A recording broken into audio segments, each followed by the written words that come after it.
Bow!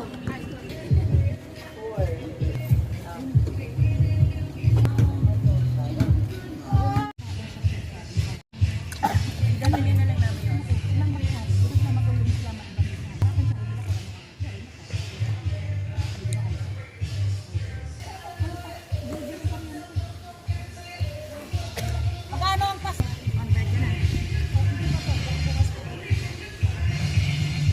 Okay, sige. May tatlo tayo. Kung bumili mo na kayo 1 kilo na bigas ninyo, subukan nyo kung maalsa, yung sabaw niya, tama lang. Pero yung mga malasa, hindi yung mga pangkiti ha, hindi ganon. Hindi yung mga pang